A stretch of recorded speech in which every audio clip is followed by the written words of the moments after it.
In this video, my friend Andy and I are traveling to a new 1,500-acre hill country property that we've never hunted before. We will demonstrate how we systematically e-scout the area to gather as much information as possible, which ultimately saves us valuable time afield because we can walk right to some of these spots, and if there's mature buck sign, we spend about 30 to 45 minutes scouting it thoroughly and picking out a spot to hunt. And if the sign isn't there, we go to the next spot, and so on. After that, we drive 4.5 hours from our respective homes for boots on the ground scouting. Our mission is straightforward: to identify a few high potential setups for mature bucks, and we're looking for setups that fit a north-northwest wind. Finally, we'll spend a day hunting before heading back home for work on Monday. So, what insights will we gain during the e-scouting process? What discoveries will we make in the woods? Where will we decide to hunt? What will we see while we're hunting? And would we go there again?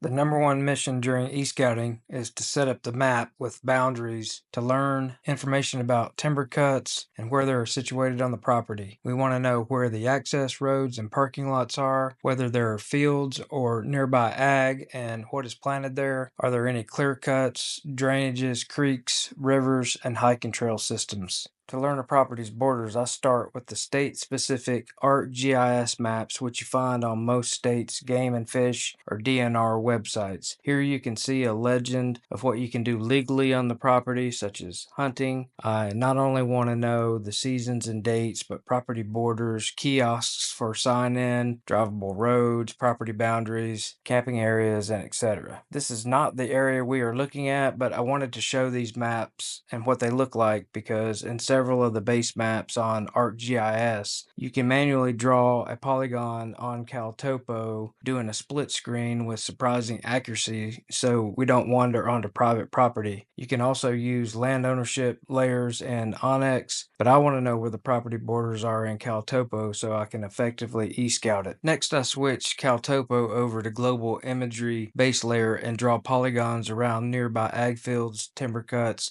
and clear cuts. I have used labels here for demonstration purposes so you can see acreage that CalTopo gives you when you click on a polygon. I use Google Earth's historical imagery to guess within a year or so when the timber was cut, which gives me how old the timber is now, 2025. Pines, their age, and their borders on the map are key to not only edges and transition lines, but also as a food source, particularly in early and late seasons when the deer are feeding on browse and green forbs. The next thing we want to do is find good locations to hunt for a predicted north-northwest wind. I typically focus up in the upper 1/3 on the lee side of the hill for morning setups, and down lower in the bottom 1/3 for afternoon spots. I also like spots where a lot of things come together in one spot, like topo hubs, thermal hubs, parallel ridges, and connecting drainages. I like to key in on where the steeper terrain is because on a 1,500-acre property it's difficult to find unpressured spots.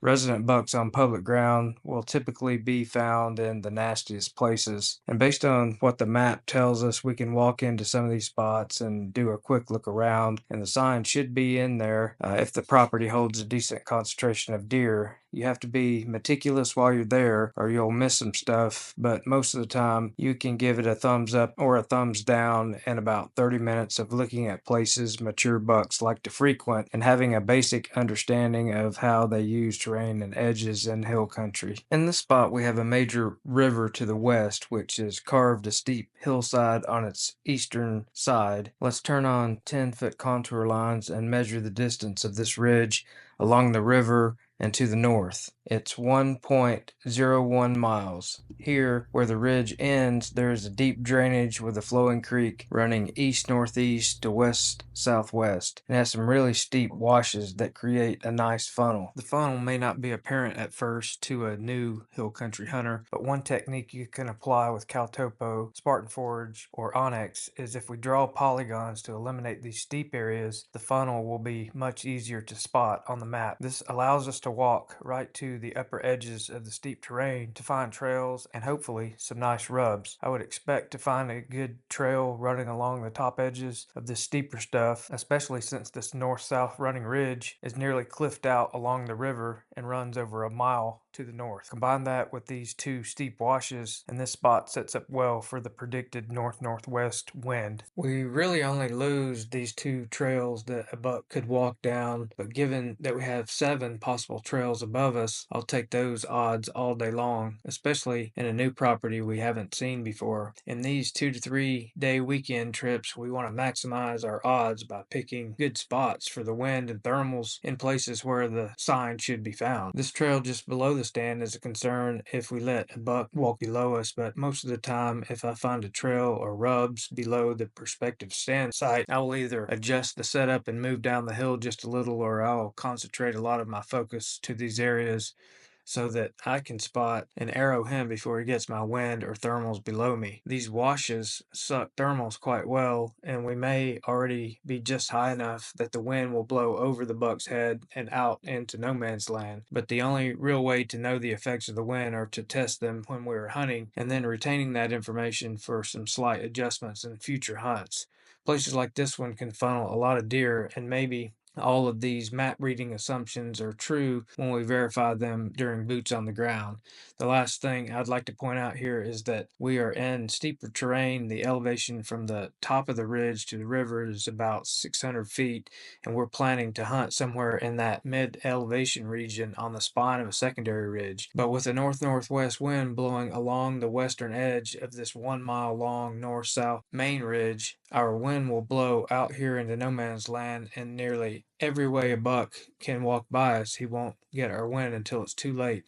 So now let's look at spot number 2. This spot is 0.57 miles south of the first spot. 2 fields on private land down to the southwest might be hayfields or pastures according to the global imagery. And if there's no acorns, deer will gravitate towards these at night to feed on green plants and then make their way back up to the ridges to bed. With a north-northwest wind, we can set up here to take advantage of this late season pattern, and deer will likely bed and feed on these southerly facing ridges in cold weather with the north-northwest wind. LiDAR shows several indications that trails exist here, and here.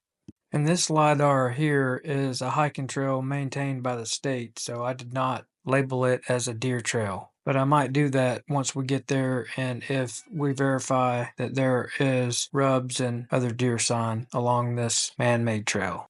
And if we continue to draw these likely deer trails onto the map, it'll give us something to verify and look at once we get there. But this stand sets up really nicely for a north-northwest wind, considering that there are these fields that are down here to the southwest. This third spot is 0.67 miles south-southeast of spot number 2. This is a topo hub, and it contains a subtle saddle. It's situated about 500 feet above and to the east of those private land hayfields, and the only place we can get set up here with a north-northwest wind to maximize our chances is at the top of this north-south running drainage.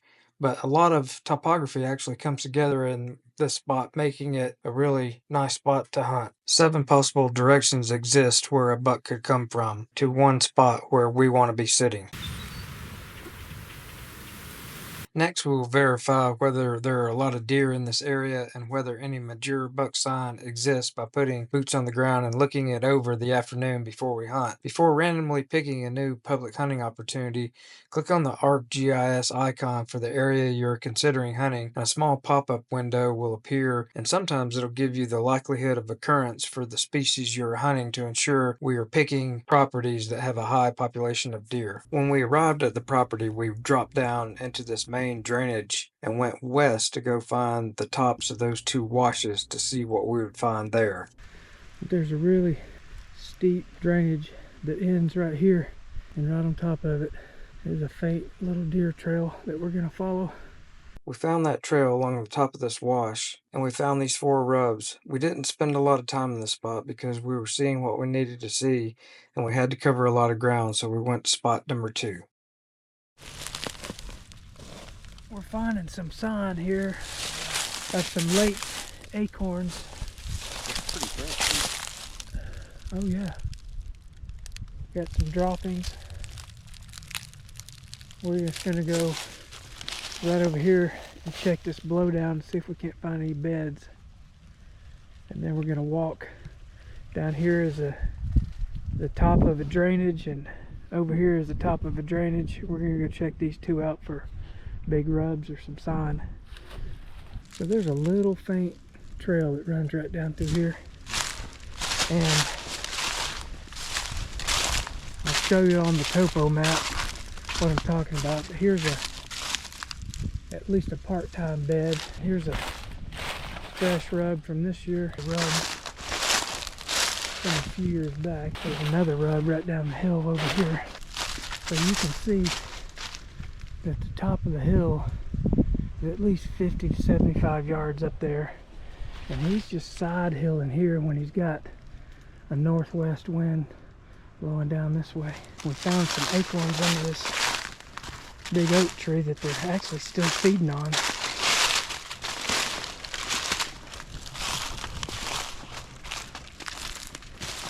There's a rub on a tree right down there, so it all makes sense because these two big drainages, there's one right here that comes up, and then there's a big drainage that comes up over here, and it kind of forces them to come across the tops of these drainages. So that's why we're seeing this trail here and this buck sign. What we found while scouting looks like this on the map. Here's the bed we showed on video, and this was the location of the rubs we discovered. This whole south-facing slope contains a lot of late-season acorns, including fresh feed sign, and just down here, 75 yards from the top of the ridge, was a strip of high stem count scrub oaks and small pines, making it an ideal spot for a buck to come through with a north-northwest wind. So Andy elected to hunt this spot the next morning. Now that I'm making the back half of this video a week after the hunt, I realized I didn't take any video at spot number 3 when we were scouting on foot. I'm not much of a videographer, but while I'm trying to get better in that aspect, hopefully you'll stick with me to the end for educational purposes. But here's what we found at spot number 3. The top of the topo hub was covered in rubs. I think there were 4 or 5 big rubs in this area, which indicates that bucks use these two secondary ridges a lot. I knew that there would be a decent scrape in this location if it was a good spot, and Andy found a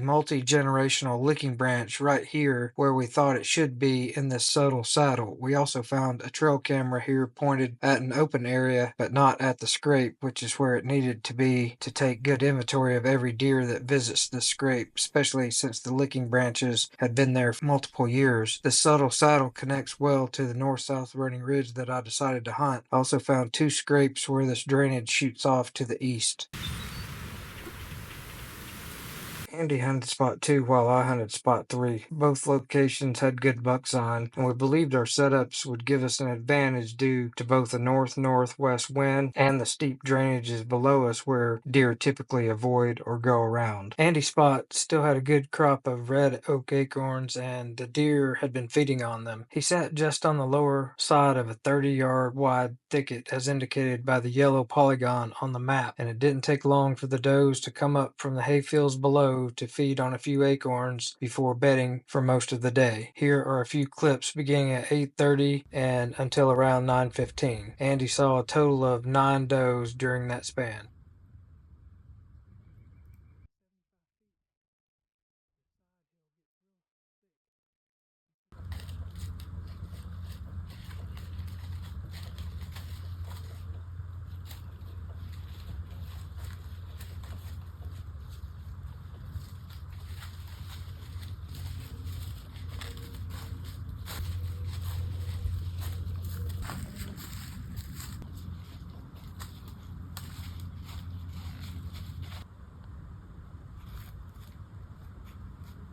My setup was in spot 3. I had that subtle saddle and a generational scrape 60 yards to my north-northwest. The hayfields were beyond that, 0.39 miles to my northwest. The topo hub and a ton of big buck sign was up to my north, and the 2 scrapes and another big signpost rub were located at the head of this drainage off to my northeast. Lastly, a steep drainage ran behind me for 0.52 miles, and morning thermals would drop here until around 9 a.m. At that point, the wind would continue to blow my scent in what I felt like was the safest direction for a north-northwest wind. And this was my view from the stand that cold Saturday morning. Behind the stand, I felt like a buck would come down this little edge here, so I faced that direction for a lot of the morning. The saddle was up here straight in front of me. The topo hub was just up in this direction, and the top of this ditch that shot off to the northeast was right here. Unfortunately, I didn't see any deer this morning, but I felt confident in the setup. We broke around 11:30, went and got some lunch, and then decided to hunt the afternoon in some spots down low that were aimed towards another private land agricultural field. Although our video skills are quite novice, we hope we've shown how you can e-scout a property you've never been to with pretty good accuracy, especially in hill country terrain where decent populations of deer live. For a mature buck, the landscape is more than trees, ridges, fields, timber cuts, bluffs, and creek bottoms, but a complex topography where he has to survive. Older class bucks are loners for the most part, and therefore they have to rely on themselves to detect danger. So every terrain feature plays a vital part in the buck's daily life. The terrain offers essential cover from predators, secure travel routes, access to feeding areas, and the best escape routes when needed. By analyzing how bucks interact with various terrain, such as ridges, drainages, and the edges of thickets, hunters can gain valuable insights into their movement, patterns, and behavior. This understanding can significantly enhance your chances of success when you're hunting in challenging hill country whitetail habitat where the complex relationship between the landscape and mature buck movement becomes evident. Recognizing the significance of these terrain features can make all the difference between success on a mature buck or a missed opportunity.